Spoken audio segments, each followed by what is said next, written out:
também os predestinou para serem conformes à imagem de seu Filho, a fim de que ele seja o primogênito entre muitos irmãos. E aos que predestinou, a esses também chamou, e aos que chamou, a esses também justificou, e aos que justificou, a esses também glorificou. Que diremos, pois, à vista destas coisas? Se Deus é por nós, quem será contra nós? Aquele que não poupou o seu próprio Filho, antes por todos nós o entregou, porventura não nos dará graciosamente com ele todas as coisas? Quem tentará acusação contra os eleitos de Deus? É Deus quem os justifica. Quem os condenará? É Cristo Jesus quem morreu, ou antes quem ressuscitou, o qual está à direita de Deus e também intercede por nós. Quem nos separará do amor de Cristo? Será tribulação, ou angústia, ou perseguição, ou fome, ou nudez, ou perigo, ou espada? Como está escrito: por amor de ti somos entregues à morte o dia todo, fomos considerados como ovelhas para o matadouro. Vamos ler juntos agora? Em todas estas coisas, porém, somos mais que vencedores, por meio daquele que nos amou, porque eu estou bem certo de que nem a morte, nem a vida, nem os anjos, nem os principados, nem as coisas do presente, nem do porvir, nem os poderes, nem a altura, nem a profundidade, nem qualquer outra criatura poderá nos separar do amor de Deus que está em Cristo Jesus, nosso Senhor. Amém. Mantenha sua Bíblia aberta e nós vamos orar ao Senhor e vamos meditar na sua palavra, que Ele fale ao nosso coração. Senhor, muito obrigado, porque podemos abrir a tua palavra, lê-la e meditar na mesma, juntamente com os irmãos, tanto os que estão aqui presencialmente, quanto os que estão acompanhando de forma online. Vá ao encontro, ó Deus, daqueles irmãos e irmãs que gostariam de estar conosco aqui, mas não podem fazê-lo. Que a tua graça, Deus, possa estar sobre os seus corações. Rogamos por aqueles que estão nos visitando, tanto presencialmente quanto de forma online, participando conosco. Louvado seja o nome do Senhor pela vida de cada um. Te louvamos, ó Pai, pela bênção maior da salvação em Jesus. E, ó Deus, nós clamamos ao Espírito Santo do Senhor que fale ao nosso coração. Produz, ó Deus, frutos na nossa vida que glorifique ao Senhor. Ó Deus, vá ao encontro, ó Deus, de cada um de nós, ó Deus, e me capacite para que eu possa ser instrumento abençoador na vida dos meus irmãos. Sou falho, sou imperfeito, mas o Senhor, ó Deus, nos aperfeiçoa, e o Senhor, ó Deus, pode, ó Deus, nos usar com poder nesta noite. É por isso que nós te rogamos, no nome de Jesus. Amém. Queridos, como eu disse, a vitória já está garantida. Esse é o nosso tema desta noite. A vitória já está garantida. O contexto aqui do texto que nós lemos, do capítulo 8, o capítulo de número 7, o anterior, ele vai falar aqui sobre os aspectos do pecado, sobre a lei que aponta para o pecado. A lei por si só, ela não tem poder de salvar. A lei, ela tinha o caráter de apontar o erro. Na verdade, né, presbítero Wendel, a lei é feita para quem está disposto a obedecer, né? Não é assim? Tem muita gente aí porque a lei para ele não serve de nada, não é verdade? Tem uns motoqueiros aí que arranca o silencioso do cano de descarga, a lei para ele vale alguma coisa? Ele não está nem aí. Poderíamos aí citar muitos outros aspectos. A lei é para aqueles que estão dispostos a obedecer. Mas no aspecto da lei de Deus, nós também nos encaixamos como aqueles que devem obedecer à lei, mas nós não conseguimos obedecê-la por completo. Nós poderemos conseguir obedecer vários dos mandamentos, mas se nós falharmos em um, é como se nós estivéssemos falhando em todos. E o texto então do capítulo 7 vai aqui mostrar sobre os aspectos desta lei. E ao final do capítulo de número 7, ele vai dizer assim no versículo de número 24 e 25. Desventurado homem que sou, quem me livrará do corpo desta morte? Graças a Deus por Jesus Cristo, nosso Senhor, de maneira que eu, de mim mesmo, com a mente, sou escravo da lei de Deus, mas segundo a carne, da lei do pecado. E aí ele começa o capítulo 8, que é o capítulo que nós lemos. Nós não lemos o começo do capítulo, mas aqui diz: agora, pois, já nenhuma condenação há para os que estão em Cristo Jesus. Olha que declaração maravilhosa. E se nós olharmos para o capítulo 8, ele começa: já não há condenação. E ele termina no último versículo de número 39 dizendo: não há separação. Olha que duas declarações maravilhosas desse capítulo de número 8. Mas essa declaração, ela só serve para aquele que assumiu um compromisso com o Senhor Jesus. Por isso é que a vitória é garantida, porque não há condenação, a lei aponta o erro, aponta o pecado, aponta a falha, mas aquele que está em Cristo é uma nova vida, é uma nova criatura. Não há condenação para aqueles que estão em Cristo Jesus. E lá no finalzinho não há separação, ou seja, não tenho que temer. Não tenho que temer. Não temos por que ter medo, porque nada poderá nos separar do amor de Deus. Queridos, nós vivemos esse ano anterior, né, e começamos o ano vivendo essa questão, né, do vírus que está assolando muitas pessoas, mas também não é só o aspecto da doença em si. Quantos lares foram desfeitos? Quantos parentes brigaram uns com os outros? A destruição, amados, ela tem sido de uma forma geral em muitos aspectos da vida humana. Mas o convite do Senhor Jesus é para nós nos unirmos, não separar. O convite do Senhor Jesus é para que nós estejamos juntos, para que nós possamos animar uns aos outros, para que nós possamos fortalecer uns aos outros, para que nós possamos caminhar juntos para a glória do nome do Senhor Jesus. E nós só venceremos todos os males que estão aí na nossa sociedade, e que essa pandemia veio apenas para abrir, né, a janela e mostrar o que estava já acontecendo. E nós somos desafiados então, amados, a viver esta vitória que já está garantida. Como nós dissemos no culto de fim de ano, uma vida plena.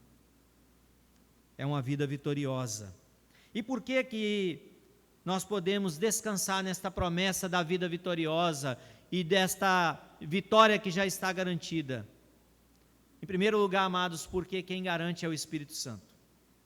Nesse capítulo, aí depois, aqueles que gostam de matemática, Ramon vai contar depois lá em casa. Nesse capítulo 8, Rodrigo Quadros, 19 vezes fala sobre o Espírito Santo. Então a vitória é garantida não por minha causa, não por causa de outra pessoa, mas é por causa da ação do Espírito Santo, amados, na nossa vida. A vitória é garantida por essa obra do Espírito Santo nas nossas vidas. E se você for ler o texto aí, em vários momentos o texto vai falar sobre essa ação do Espírito Santo na nossa vida. Neste capítulo de número 8 também, amados, tem algo maravilhoso. Não tem aqui nenhum imperativo. O que é imperativo? Uma ordem. É um mandamento, você tem que fazer isso. Não tem aqui. Sabia, Melanie? Não tem. Sabe por quê? Porque esse texto, esse capítulo 8, é como se fosse uma oração a Deus por causa da ação do Espírito Santo na nossa vida. Então o apóstolo Paulo, escrevendo aos Romanos, faz essa declaração maravilhosa dessa ação do Espírito Santo na vida daqueles que realmente são salvos em Jesus. Por isso é que ele começa com a declaração maravilhosa: agora já nenhuma condenação há para os que estão em Cristo Jesus. Podemos celebrar, podemos já celebrar a vitória, porque ela é garantida. Se nós estamos em Cristo, nós temos então agora uma nova natureza, uma natureza transformada, uma natureza mudada. O profeta Isaías, escrevendo no seu capítulo de número 11, ele vai lá declarar algumas coisas até intrigantes. Já pensou, Fabíola, uma criança meter a mão dentro de uma cova onde tem ali cobra? Um cordeiro, presbítero Adriano, um cordeiro e um leão convivendo juntos? Parece meio estranho, não é? Mas é o que o texto que nós lemos aqui vai falar para nós, que a criação, ela aguarda a revelação. Olha o capítulo de número 8, a partir do versículo de número 19.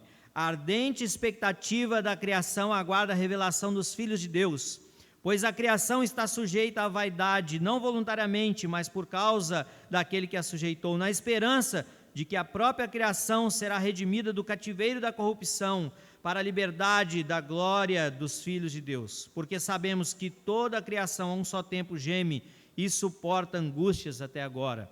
Paulo vai mostrar, amados, de que toda essa criação, ela aguarda essa manifestação de quem são os filhos de Deus. E quem são os filhos de Deus? Aqueles que foram salvos em Jesus. Aqueles que reconheceram Jesus como Senhor e Salvador. Então essa criação que hoje ela tem lá uma cadeia alimentar, essa criação que aguarda essa manifestação, e todos os gemidos estão aí acontecendo, ela já é demonstrado esse feito desta criação, almejando esse acontecimento da manifestação dos filhos de Deus, quando Isaías escreve lá no capítulo 11, cordeiro e leão juntos, criança metendo a mão lá na cova da cobra, e várias outras situações que o texto vai mostrando. Isso acontece, amados, com a manifestação de Jesus, aquele que veio para redimir, aquele que veio para restaurar, aquele que veio para transformar até mesmo os aspectos da natureza.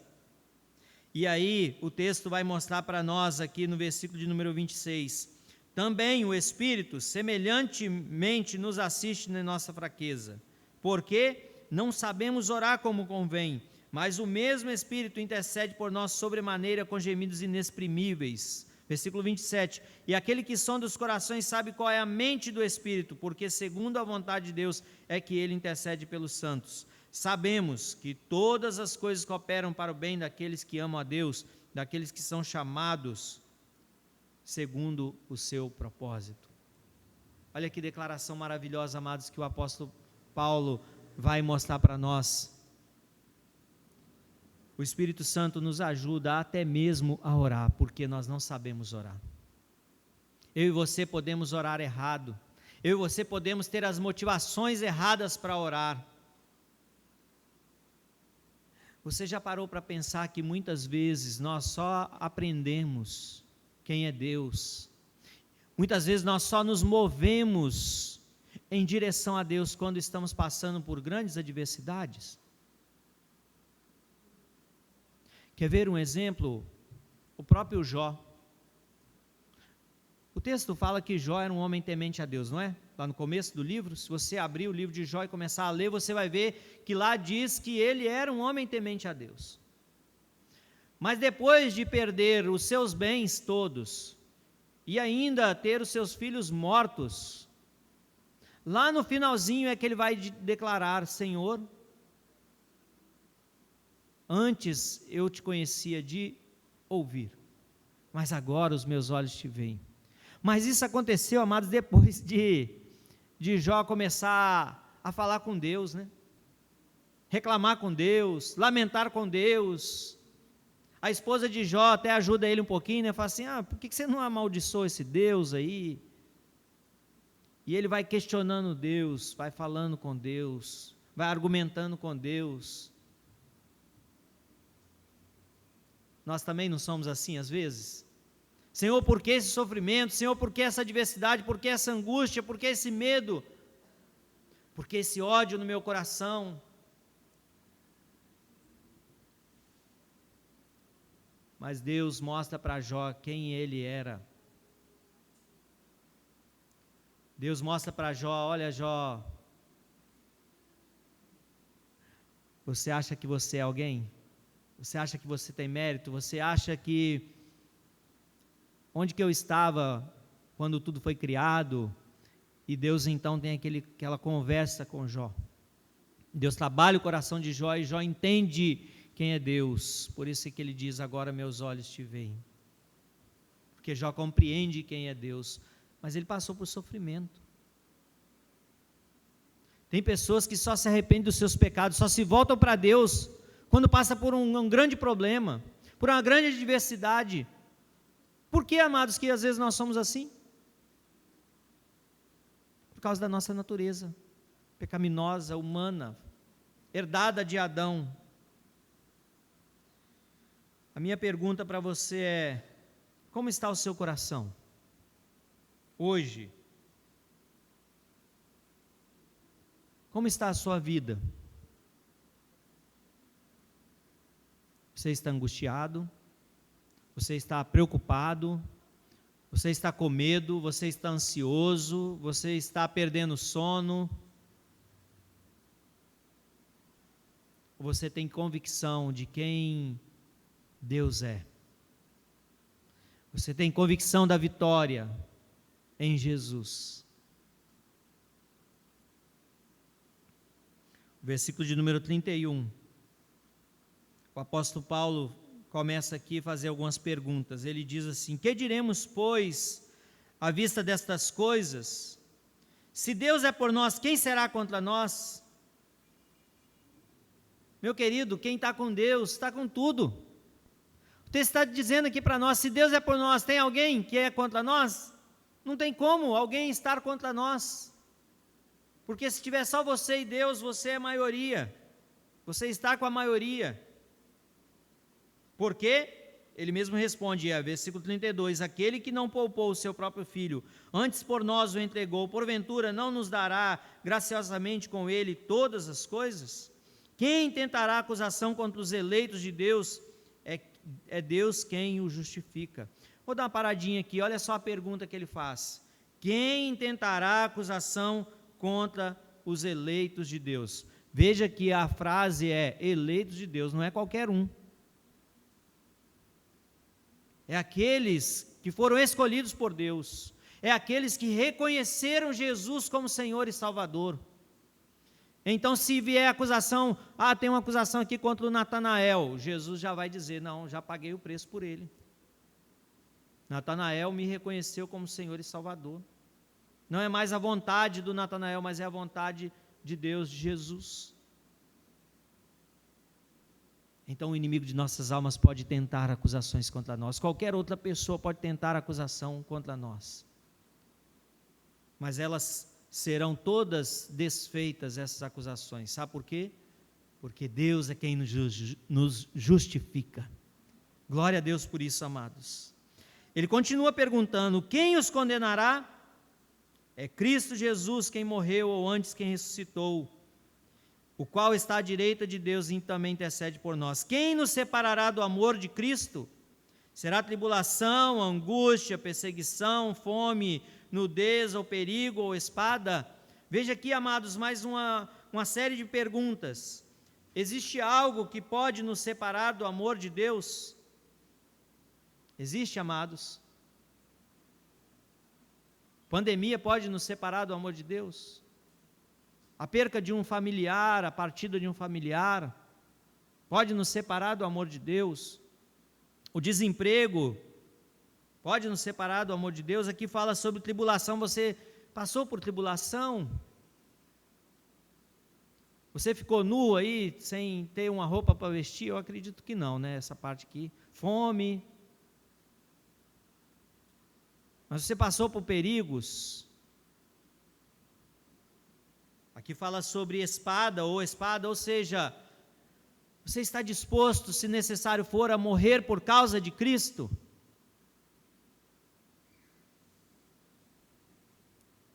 Um pastor, essa semana, foi esfaqueado na Índia, só porque batizou 5 pessoas num lugar público lá na Índia.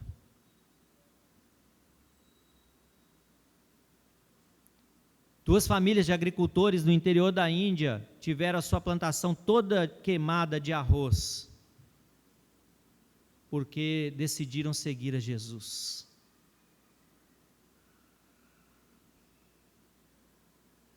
Um professor de uma escola americana está sendo acusado por uma organização que se diz pela liberdade religiosa. Veja o absurdo da coisa, irmãos. Uma organização que se diz pela liberdade religiosa, acusando um professor porque ele batizou 18 meninos do ensino médio no ambiente da escola. Não pode. Irmãos, é o fim do mundo. Como que pode uma organização que se diz pela liberdade religiosa agir assim e entrar com ação contra a escola pedindo para que seja proibido e para que o professor seja punido? Porque discipulou aqueles meninos e batizou aqueles meninos. Não pode, na escola não pode. Veja como que o nosso mundo está todo ao contrário, irmãos. O governo do nosso país investe aí em torno de 3.000 a 5.500 para manter cada preso por mês. No mínimo, isso é o mínimo. Dependendo, gasta-se muito mais. Investe em torno de 1.200 a 1.500 numa clínica que trata de drogados.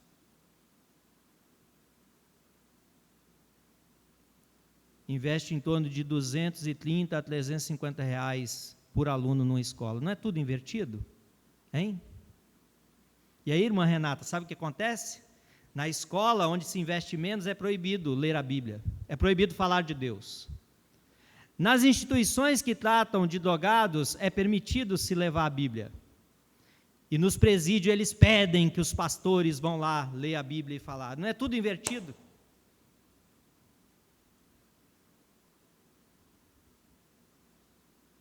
Você está disposto, meu irmão, a, se necessário, morrer por causa de Jesus? Você imaginou se fosse ao contrário? Se investisse mais na educação e se estudasse mais a Bíblia nas escolas e nas casas e nas famílias, evitaríamos muitos de ir para o caminho das drogas, do vício e da bebida.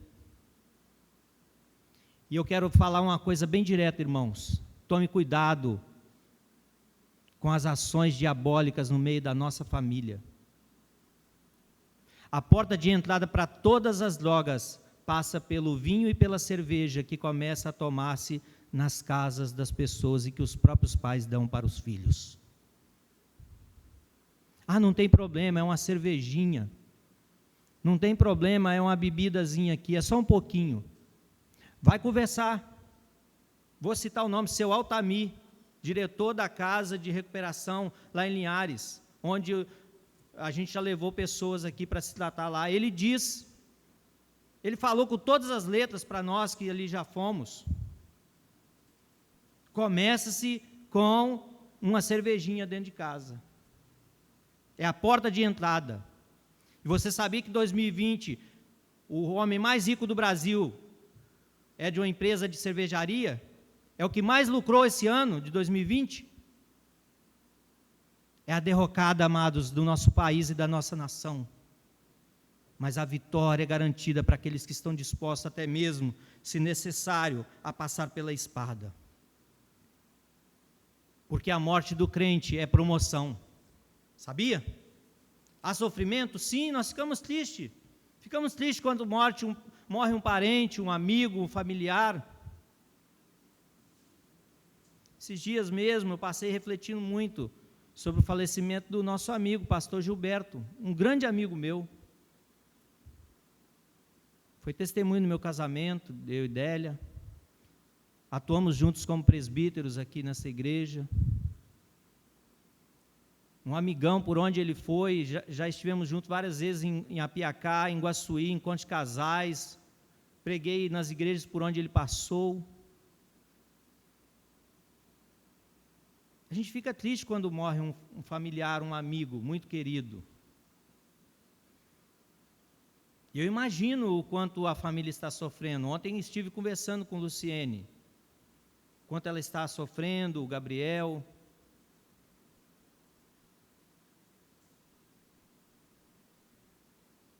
Mas aqueles que morrem em Jesus são promovidos. Já estão desfrutando desta vitória eterna. Então, amados, mesmo que sejamos passados a espada, como diz aqui o versículo 35, finalzinho, é promoção, porque iremos desfrutar da mansão celestial, onde não vai haver mais choro, nem dor, nem lamento, nem tristeza, nem angústia. Nós estamos caminhando para lá, irmãos. A vitória está garantida. O texto continua e diz assim, versículo 36, acompanhe comigo, como está escrito: por amor de ti somos entregues à morte o dia todo, fomos considerados como ovelhas para o matadouro. Em todas estas coisas, porém, vamos ler juntos? Somos mais que vencedores por meio daquele que nos amou. Eu posso ser entregue à morte, ser fustigado, ser provocado todos os dias. Eu posso passar por momentos difíceis na caminhada e talvez você esteja passando. Seja no relacionamento familiar, seja no relacionamento com o vizinho, seja no trabalho, seja espiritualmente, seja aí nos seus sentimentos, estão feridos. Mas a palavra de Deus está nos dizendo no versículo 37, em todas estas coisas somos mais que vencedores, porque Jesus nos amou. Queridos, é tempo de nós nos unirmos mais. É tempo de não somente nesse início de 2021, olha, já estamos no 3º dia, hein? Está passando rápido. Já estamos finalizando o 3º dia, é tempo da gente se unir mais, adorar mais o Senhor, celebrar mais o Senhor, celebrar a vida verdadeira em Jesus, a paz verdadeira que nós só temos em Cristo, celebrar a liberdade do pecado, porque o pecado não tem mais poder sobre a vida do cristão, celebrar a esperança, celebrar a justificação. Jesus nos tornou justos. Meus queridos, por que às vezes nós nos sentimos angustiados, perturbados na nossa mente, oprimidos? Lembre-se, Jesus nos amou. Nos amou tanto que se entregou até a cruz. Como eu disse, esse texto, todo esse capítulo não tem nenhum imperativo. Natanael, então o que eu tenho que fazer? Basta, amados, nós reconhecermos Jesus como Senhor e Salvador. Basta nós celebrarmos, nós adorarmos, nós temos alegria em estar junto com o povo de Deus, desejar estar na casa de Deus, desejarmos estar juntos com os irmãos, desejar o melhor para a nossa família, e o melhor para a nossa família, irmãos, não é isso aqui. Natanael, não precisa de dinheiro? Claro, precisa. Você precisa pagar lá suas contas, comprar o seu alimento, seu vestuário e etc. Mas não faça aquelas contas exorbitantes, não. Valorize a sua família, valorize estar com a sua família, com as pessoas da sua família. Pense aqueles que morreram nesse ano que se passou, não só de Covid, mas de tudo quanto é doença, porque morreu gente mais de outras doenças do que de Covid, sabia disso? Olha lá, tem um site, World Matters, ou Contagem Mundial, vai estar lá, quantas pessoas morreram de câncer, quantos morreram de problema de coração, quantos morreram por fome, quantos abortos, quantas mulheres morreram durante o parto, e por aí vai, tem lá, está tudo lá. Quantas pessoas morreram por causa do cigarro? Mas essas pessoas que morreram, será que eles morreram em Jesus? Será que eles morreram valorizando a família? Será que eles morreram e fizeram o que gostariam de ter feito realmente, que tem valor? A melhor coisa que eu e você podemos fazer é tomar uma decisão por Jesus e dizer: Senhor, eu quero viver essas verdades da vida vitoriosa. Senhor, muito obrigado porque a vitória já está garantida. Vamos ler juntos versículo 38 e 39 para a gente partir para o encerramento, para a nossa conclusão. Porque estou bem certo.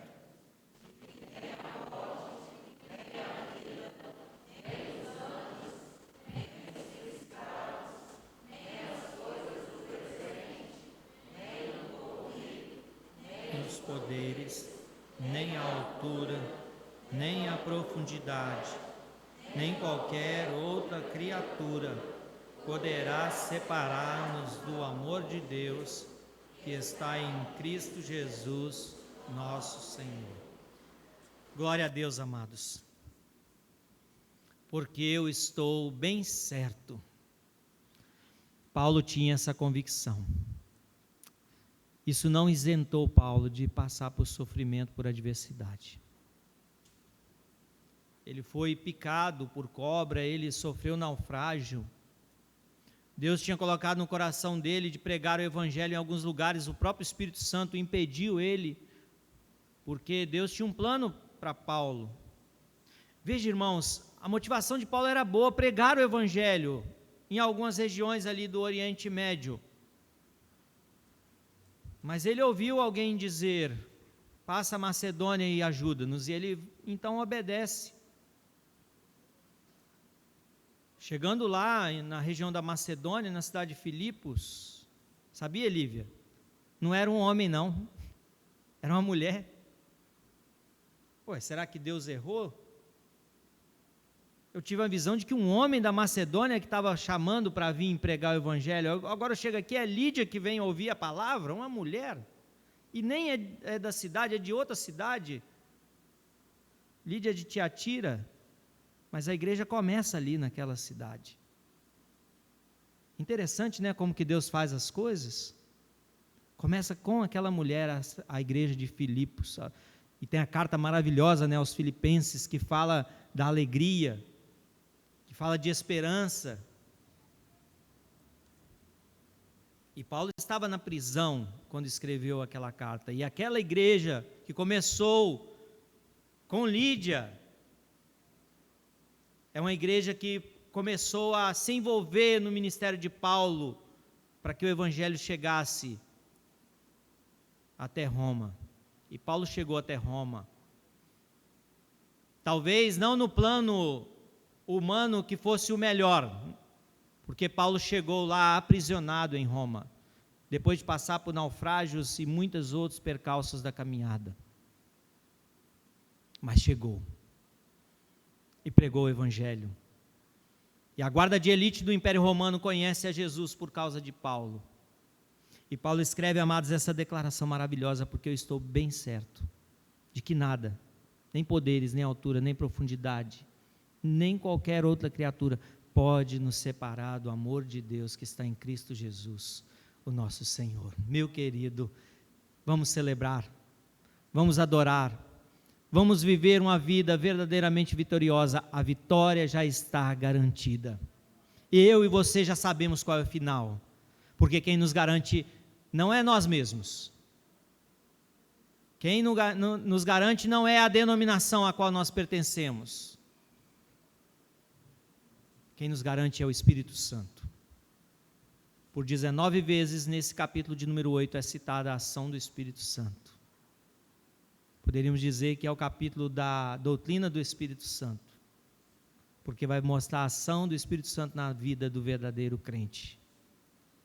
Que eu e você sejamos esses cristãos que caminhamos, lembrando sempre, mesmo nos momentos mais difíceis da vida, de talvez medo, de angústia, em que parece que tudo está indo de mal a pior, nós possamos nos lembrar que a vitória já está garantida, porque o Espírito Santo já realizou a obra, já está garantido a nossa vitória. Ah, Natanael, mas e se eu vier morrer mesmo assim é vitória? É vitória, porque se você morreu em Jesus, já está desfrutando da paz celestial, da comunhão dos santos, da celebração eterna, da adoração eterna ao Senhor Jesus. Mas enquanto estamos aqui, irmãos, vamos caminhar. não com olhar de soberba, tá? Quando a gente fala sobre isso aqui, não é soberba, mas é gratidão por aquilo que Deus realizou em nós. Caminharmos verdadeiramente como vitoriosos, porque o texto começa dizendo: nenhuma condenação para os que estão em Cristo Jesus. Não há condenação. Ele termina: nada pode nos separar do amor de Deus. Não há condenação e nada nos separa. Glória a Deus por isso. Vamos orar. Curva a sua cabeça. Se você já tomou uma decisão por Jesus, louve a Deus, porque você já tem essa vitória garantida. Mas se você ainda não tomou essa decisão por Jesus, tome essa decisão por Jesus hoje, para que você possa caminhar como um verdadeiro vitorioso em Jesus.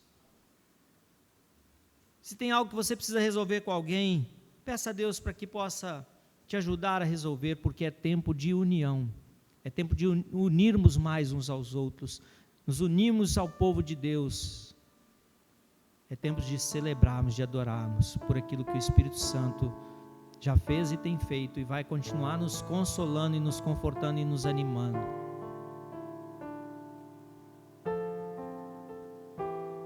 Senhor nosso Deus, muito obrigado pela Tua palavra que chegou até nós. Muito obrigado, ó Deus, pela ação do Espírito Santo na nossa vida. Muito obrigado porque o Senhor nos escolheu, o Senhor nos predestinou, o Senhor nos justificou. Louvado, engrandecido e exaltado seja o nome do Senhor, porque nenhuma condenação há para aqueles que estão em Cristo Jesus. E não há nada, nem morte, nem altura, nem profundidade, nem espada, nada pode nos separar do amor de Deus. Louvado, engrandecido seja o nome do Senhor. Ó Deus, muito obrigado porque a nossa vitória já está garantida por causa do Espírito Santo do Senhor e por causa do Teu Filho Jesus, ó Pai, que morreu ali na cruz para nos garantir esta vitória. Ó Deus, abençoe a cada um, mesmo aquele que está angustiado, está temeroso, está preocupado, está ansioso, ó Pai, que possa descansar no Senhor, possa se lembrar de que nada pode separar-nos do amor do Senhor. Ó Deus, trabalhe o coração. Rogamos por aqueles que nesse momento estão tomando uma decisão por Ti, ó Pai, que desejam viver essa vida vitoriosa. Em nome do Senhor Jesus, abençoe esse coração, abençoe essa vida, ó Pai. Muito obrigado pelo povo do Senhor, ó Deus, que participou nesta noite, nessa oportunidade. Nos capacite, ó Deus, a caminharmos em vitória, para a glória, para o louvor, para o engrandecimento do nome do Senhor Jesus. Muito obrigado por tão grande bênção da salvação. Nós te oramos, nós te agradecemos no nome de Jesus. Amém.